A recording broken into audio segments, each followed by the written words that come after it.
శిరీషకి పెళ్లి చేసి నా భార్యతో నేను సుఖంగా బతకాలని కోరుకుంటున్నాడే కాని నువ్వొద్దు అని, నువ్వంటే ఇష్టం లేదని చెప్పలేదమ్మా. అది వాడి ప్రేమ.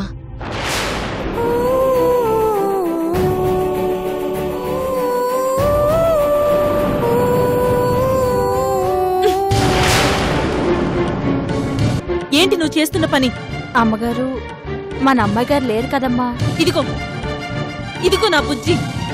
అంటే నాకంటే నీకు అదే ఎక్కువైందా? అవునే, అవును, నాకు తనే ఎక్కువ.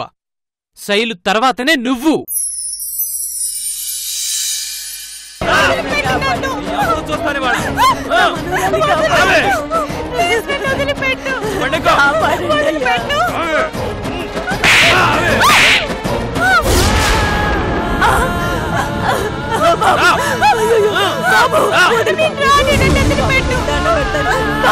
అయ్యో తల్లి, వదులు బాబు, వదులు బాబు, తల్లి బాబు, బాబు బాబు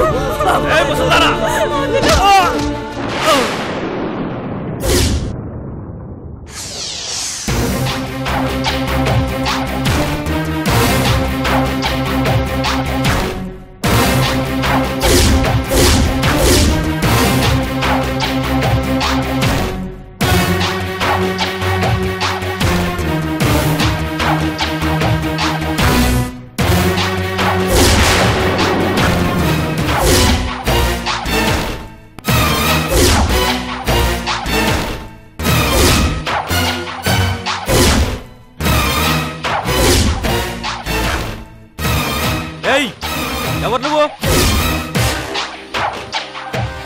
Bhavani.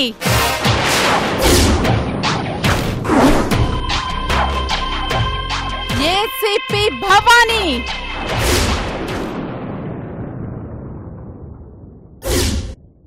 Assistant commissioner of police.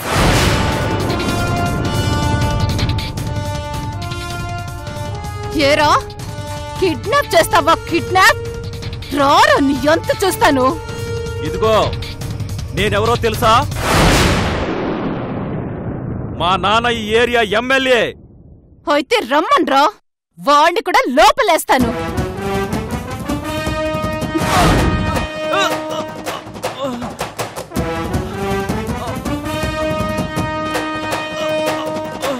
సెలవు చేయి.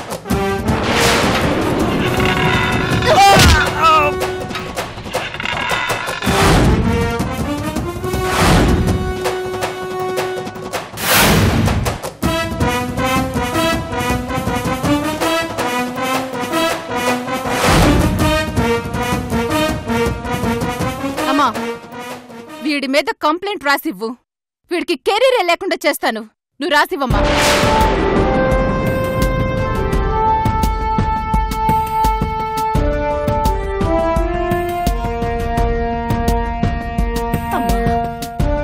సమయానికి దేవతలా వచ్చావమ్మా.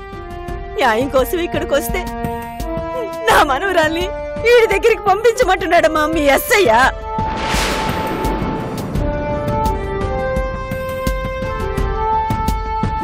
బయటికి వెళ్ళగానే కిడ్నాప్ చేయబోయాడమ్మా వీడు. ఇక మాలాంటి వాళ్ళకి రక్షణ ఎక్కడిది తల్లి?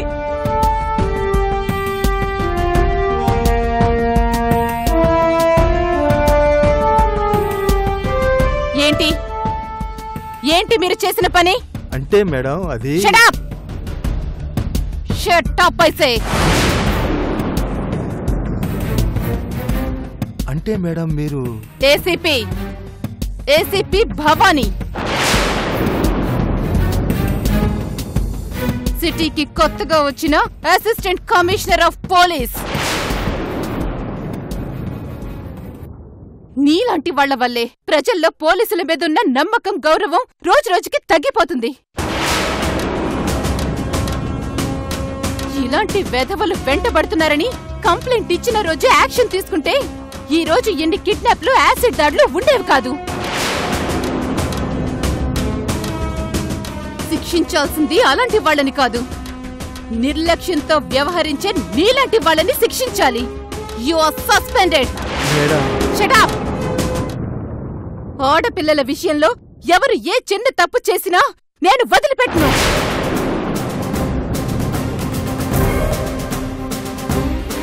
ఇక నుంచి నా లిమిట్స్ లో ఉన్న ఏ పిఎస్ లో అయినా చిన్న తప్పు జరిగినా పనిష్మెంట్ చాలా దారుణంగా ఉంటుంది. Do understand? Yes madam. ఈ అమ్మాయి దగ్గర కంప్లైంట్ తీసుకొని ఎఫ్ఐఆర్ రాసి కేస్ ఫైల్ చేయండి. సెక్షన్స్ అన్ని కరెక్ట్ గా రాయండి. అవతల వాళ్లకి ఫేవర్గా సెక్షన్లు తప్పుగా రాస్తే తర్వాత డ్యూటీ చేయడానికి నువ్వుండవు. అండర్స్టాండ్? Yes madam.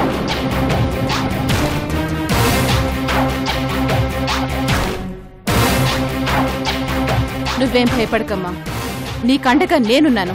థ్యాంక్స్ అక్క.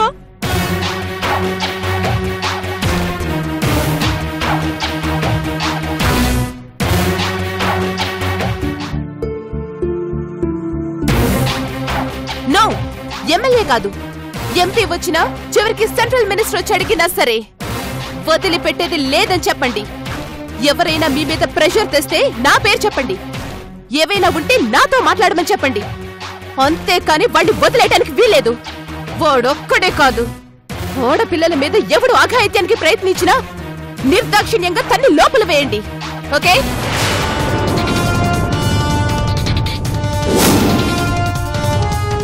Excuse me.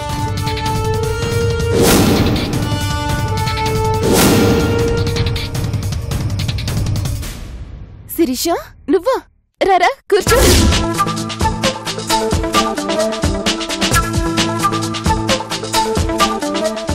రా శిరీష, రారా.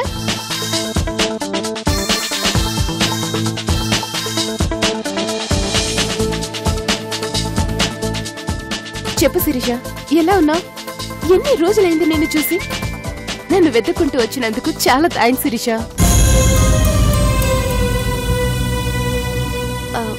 శిరీష, హే, నిన్నే.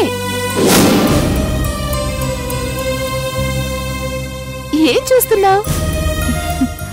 ఒకప్పుడు నాకు తెలిసిన భవానీ, ఈ రోజు నేను చూస్తున్నా ఏసీపీ భవానీ ఒక్కరేనా అని చూస్తున్నాను. అక్షరాల నేనే. ఇక డౌట్ ఏం అవసరం లేదు.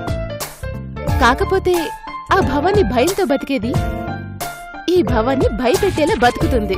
అంతే తేడా.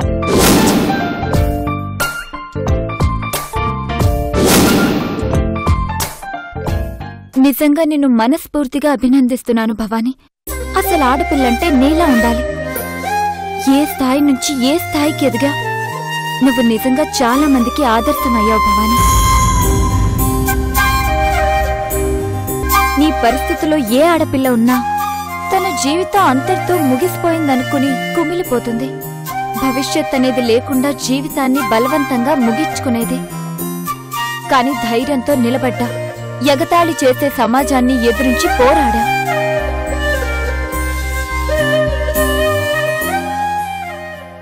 నీకంటూ ఒక గొప్ప స్థానాన్ని ఏర్పరచుకున్నా. ఒకరి సాయం కోసం ఎదురుచూసే స్థాయి నుంచి ఒకరికి సాయం చేయగలిగే స్థాయికి ఎదిగా. చాలా మంది ఆడపిల్లలకి నువ్వు ఆదర్శం భవానీ.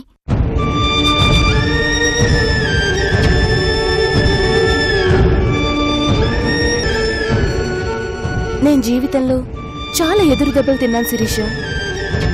ఆ ఇన్సిడెంట్ తర్వాత నాకు జీవితం మీద విరక్తి కలిగింది. అంతటితో నా జీవితం ముగిసిపోతే బావుండు అని అనుకున్నాను. కానీ నువ్వు చేసిన తప్పేంటి? ఏ తప్పు చేయని నేను అంత శిక్ష అనుభవించడం అన్యాయం అనిపించింది. నిజమే, ఇలా ఎంతమంది? మన దేశంలో గంటకొక రేప్ జరుగుతుందని లెక్కలు చెప్తున్నాయి. మరి వాళ్ళందరూ ఇలాగే కుమిలిపోయి చచ్చిపోవాలా? వాడు చేసిన తప్పేంటి? ఆడపిల్లగా పుట్టడమే తప్ప.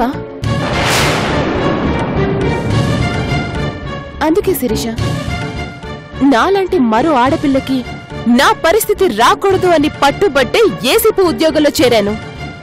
నేను ప్రపంచాన్ని మారుస్తానో లేదో నాకు తెలియదు, కానీ నాకు తెలిసిన నా చుట్టూ ఉన్న ఆడపిల్లలకి మాత్రం అన్యాయం జరగనివ్వను. అదే నా ఏం. నాకు చాలా సంతోషంగా ఉంది భవానీ. ఆడపిల్లలందరూ నీలా ఆలోచించగలిగితే అసలు దేనికి భయపడాల్సిన పని లేదు. ఇన్ని రోజుల తర్వాత నిన్నిలా చూసినందుకు నాకు చాలా గర్వంగా ఉంది. ఇది నా గొప్పతనం కాదు శిరీష, నన్ను ప్రోత్సహించిన నా భర్తది. నాకు అమ్మా నాన్నలుగా నిలబడి నాకు మానసిక ధైర్యాన్ని అందించిన మా అత్తయ్య మావయ్యలది. వాళ్ల సహకారంతోనే నేనెదిగాను. వాళ్ల ఆశయాల కోసం పనిచేస్తాను. ఎక్కడ అన్యాయం జరిగినా వదిలిపెట్టను. తప్పు చేసిన వాళ్లు ఎవరైనా ఉపేక్షించును. నీ ఆశయం నెరవేరాలి భవాని. వీలు చూసుకుని ఒకసారి మా ఇంటికి రా శిరీష. తప్పకుండా వస్తాను. వస్తాను. బాయ్. బాయ్.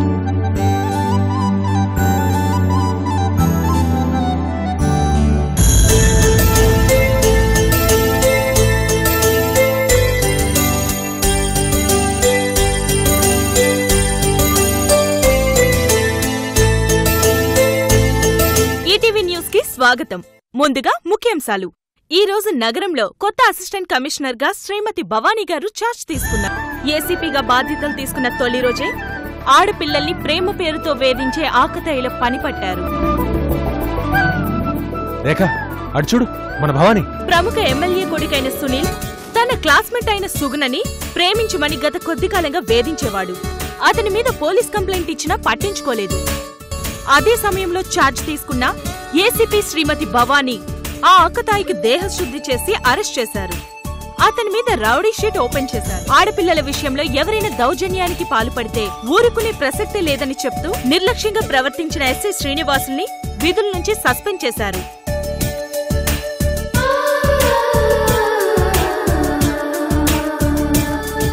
ఈ విషయం జీకేకి తెలుసో లేదో చెప్పొస్తాను రఘు. జీకే, మన భవానీ ఎప్పుడొచ్చిందిరా? అప్పుడే ట్రైనింగ్ పూర్తయి సరాసరి డ్యూటీలో జాయిన్ అయిపోయింది. మాతో కనీసం ఒక్క మాటైనా చెప్పలేదేంట్రా? అమ్మా, అది తను వచ్చే విషయం ఎవరికి చెప్పకుండా సీక్రెట్ గా ఉంచమంది. అందుకే మాతో కూడా చెప్పొద్దందా? ఎందుకురా? ఇదిగో మీ అందరికీ ఇలా కనిపించాలనత్తయ్య.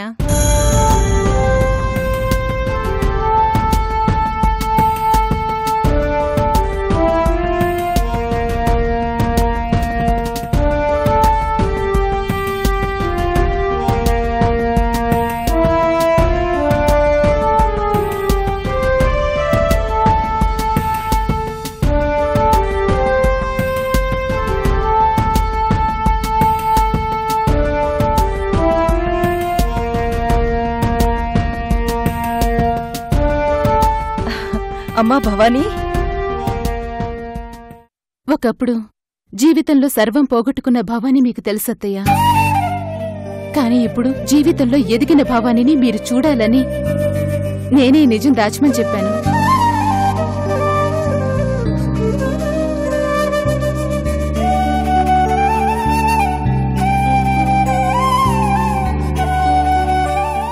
అత్తయ్య, మావయ్య, మీరిద్దరూ నన్ను దీవించండి.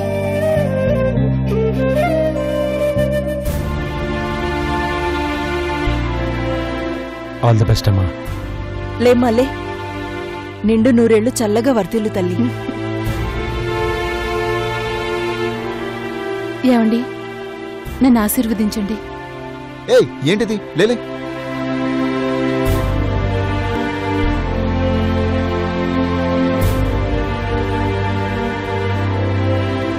అయినా నువ్వు నాకు నమస్కారం చేయడం ఏంటి?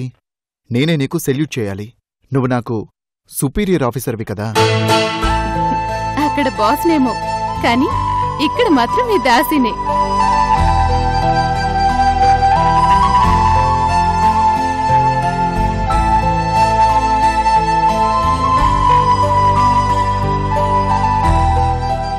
నువ్వు నా దాసివి కాదు భవానీ, నా బెటర్ ఆఫ్వి. మా అమ్మా నాన్నలకి కూతురు లాంటి కోడలివి. నిజంగా మీ అందరి సహకారం లేకపోతే నేను ఈ రోజు ఈ స్థాయికి చేరుకునేదాన్నే కాదండి.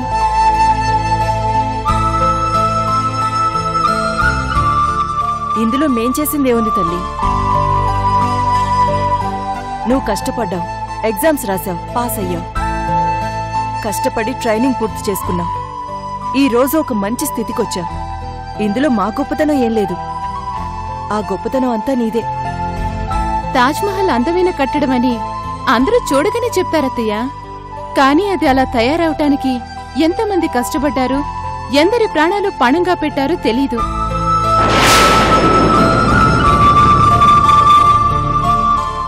జీవితంలో దారుణమైన దెబ్బలు తిన్న నన్ను చేరదీశారు.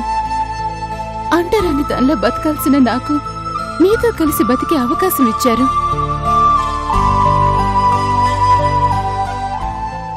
ప్రతి క్షణం నా వెన్ను తట్టి ప్రోత్సహించారు. నా మనసులో ఏ మూలన కూడా నేను దెబ్బతిన్న ఆడపిల్లని అనే భావన రాకుండా చేశారు.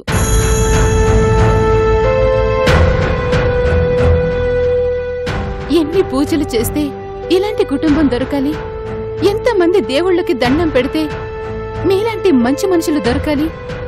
అమ్మ భవానీ, నువ్వు అనవసరంగా మమ్మల్ని గొప్పవాళ్ళని చేస్తున్నావు. నువ్వు ఇప్పుడు చాలా పెద్ద ఆఫీసర్ అయ్యావు. డ్యూటీలో చేరంగానే ఓ ఆడపిల్లకి అండగా నుంచున్నావు.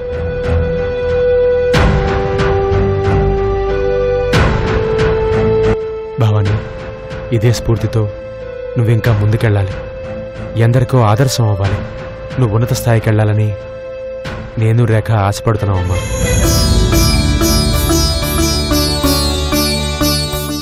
జీకే, నువ్వు అమ్మాయిని తీసుకుని గుడికి వెళ్ళిరా. కొత్తగా ఉద్యోగంలో చేరింది కదా, ఆ దేవుడి దీవెనలు తీసుకోండి. మేడం, వెళ్దామా? చూడండి అత్తయ్య. ఒరే, అమ్మాయిని ఆట పట్టించింది చాలు, తీసుకెళ్ళు. ఫ్రెష్ అప్ అయ్యేస్తాను. ఓకే.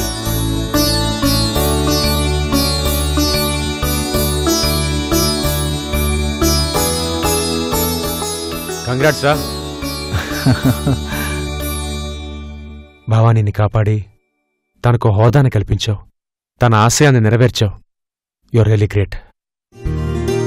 రేఖ, పద.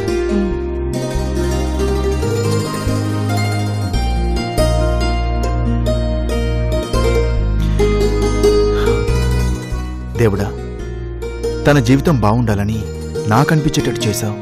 ఈ క్రెడిట్ అంతా నాది కాదు, నీదే. Thank you very much.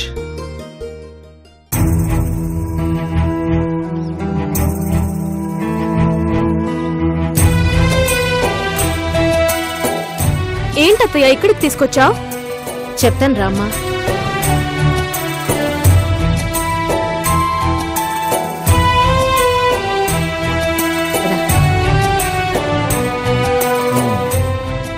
వచ్చే శనివారం మీ ఇంట్లో సత్యనారాయణ స్వామి వ్రతం చేయండి. అంతా శుభమే జరుగుతుంది. అలాగే. వెళ్ళిరండి. నమస్కారం అండి. నమస్తే అమ్మా, కూర్చో. నేను చెప్పాను కదండి, మా కోడలు మహాలక్ష్మి. ఇదిగో ఈ అమ్మాయే. నమస్కారం చెయ్యి. నమస్కారం అండి. ఏమ్మా, అమ్మాయి జాతకం తీసుకొచ్చారా? ఇదిగోండి.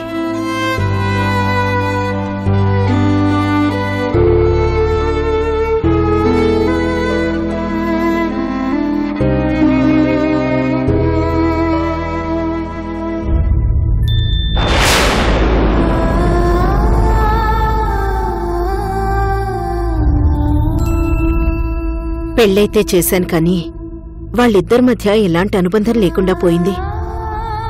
అలా అని నా కొడుక్కి భార్య మీద ప్రేమ లేదని కాదండి, ప్రేమ ఉంది. కానీ మరో సమస్య వీళ్ళిద్దరి దాంపత్యానికి అడ్డు తగులుతోంది. అవునండి. ఆ సమస్య తొలగిపోయేంత వరకు వీరి దాంపత్యం పండదమ్మా.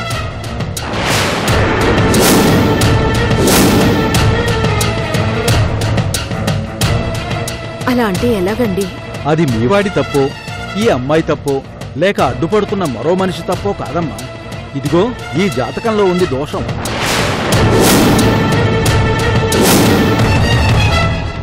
ఈ దోషం పోతేగాని మీ జీవితాల్లో ఆనందం తొంగి చూడదు. అయితే ఆ దోషం పోవాలంటే ఏం చేయాలో చెప్పండి స్వామి. అది చేయవలసింది నువ్వు కాదమ్మా, ఇదిగో మీ కోడలు. మీరేం చెప్పినా నేను చేస్తానండి. చెప్పండి, ఏం చేయమంటారు? అంతా ఈశ్వరేచ్ఛ. ఈశ్వరుడికి పూజ చేయాలమ్మా. చేస్తానండి. మామూలు పూజ కాదమ్మా, 108 మెట్లకు పూజ చేసి మోకాళ్లతో ఎక్కాలమ్మా. ఈశ్వరుడు చుట్టూ మరో 108 సార్లు ప్రదక్షిణలు చెయ్యాలి. అప్పుడే దోషం పరిహారం అవుతుంది. 108 మెట్లు మోకాలతో ఎక్కాలా? అది చాలా కష్టమండి. ఎంత కష్టమైనా నేను చేస్తానత్తయ్య.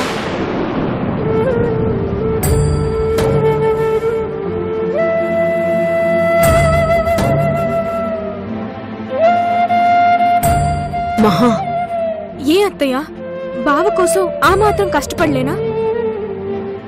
నిజంగా అలా చేయడం వల్ల బావ కోరుకున్నట్లా శిరీషకి పెళ్లి జరిగితే బావ నాకు దక్కుతాడు. ఓ ఆడపిల్లకి పెళ్లి చేసిన పుణ్యం కూడా నాకు దక్కుతుంది కదత్తయ్య. తప్పకుండా చేస్తాను. శుభం. వస్తామండి. వస్తామండి. అంతా శుభమే జరుగుతుందమ్మా.